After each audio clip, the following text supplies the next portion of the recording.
皆さんこんにちは。無双会空手の荒垣です。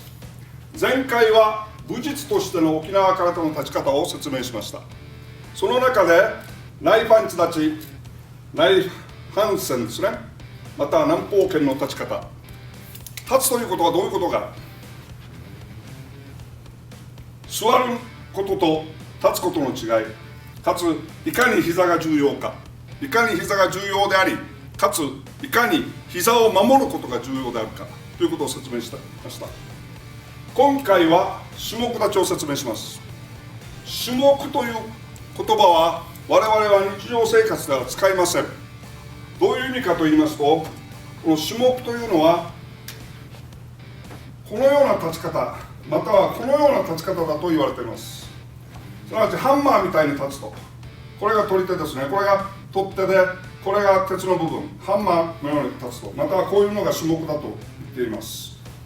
どういう意味か、これだいぶ私研究したんですよ。これですね、種目って除夜の鐘がありますね。鐘をつくのが種目なんです。あれ丸太のようなものがあって縄で吊るされていると、それをつく丸太をロープを持って紐を持ってつく時の立ち方、それが内パンチを片方だけ開く立ち方なんです。すなわち種目をつく時の立ち方、それは内パンチ立ちを片方開くだけの立ち方なんです。これが重力落下しつつかつ全ての力が前に行ける、それが種目立ちです。これははっきりさせてください。種目立ちの意味がだいぶこんがらがってしまっている場合があります。種目立ちとは種目を打つ時の、種目を使う時の立ち方です。次に駆け足立ちというのがあります。これはですね、これも内パンチ立ちの立ち方で足を交差するだけなんですよ。その時に気をつけてもらわないといけないのは、股関節を閉じてはいけないんです。股関節は開いたままに交差させます。かつ足で交差させません。どういうことか。大腰筋小腰筋を使い、かつ骨盤の中の腸骨筋を使って交差させるんです。かつ重力落下はありますから、これでこれだけでいきます。その時に大事なのは、足裏は地面から垂直に上げるということです。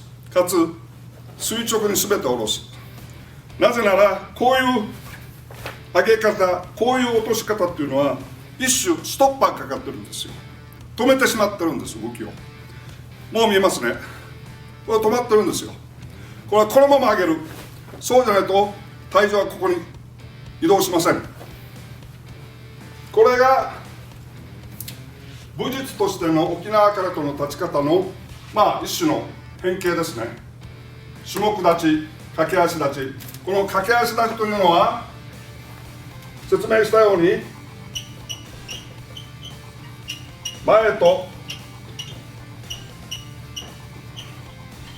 後ろにかける方法、両方あります。これ非常に重要なんです。内パンチではこれですから。でも突き詰めてしまえば、駆け足立ちというのはただただ横に動いてるだけなんですよ。わかりますか？横に歩いてるだけなんです。これ歩きますね。武術的に正しく歩いてみます。それを少しデフォルメ化して歩いてみます。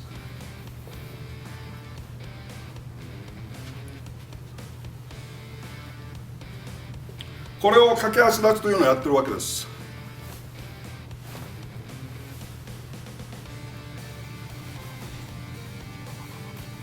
お分かりになりますね。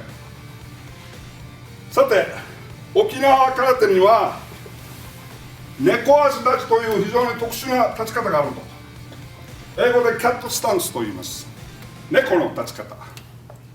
すなわち非常に多くの流派でこういう立ち方をやります。これないんですよ。武術として伝わった沖縄空手には猫足立ちはありません。すなわち膝を内側に締める三鎮立ちというのも武術として伝承された沖縄空手にはありません。これは全て近代になって中国から入ってきた立ち方です。ただ猫足立ちの場合は自分が相手を投げたその時にストッパーとしての役目を果たします。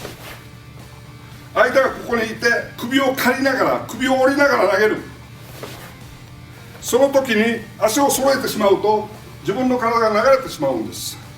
かつこのだけですと相手を投げられないんです。やはりこれを引かないと投げられない。その時の一瞬の立ち方、これが猫足立ちなんですけど、これは英語で言えばトランジッタースタンス、途中の立ち方です。途中の動作なんですよ。ですから立ち方とは言えません。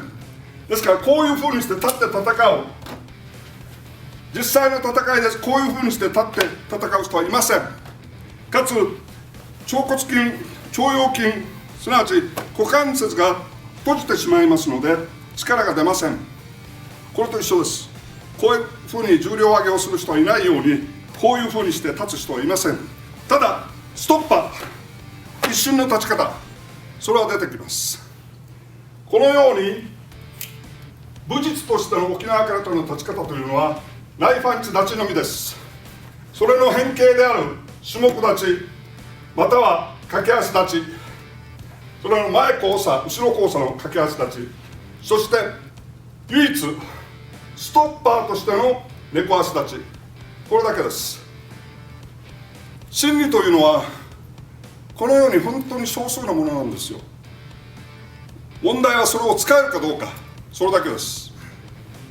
もし武術としての沖縄空手にご興味がありましたら、そして立ち方を理解したいと思われましたら、どうか我々沖縄空手道無双会にご連絡ください。今回は本当どうもありがとうございました。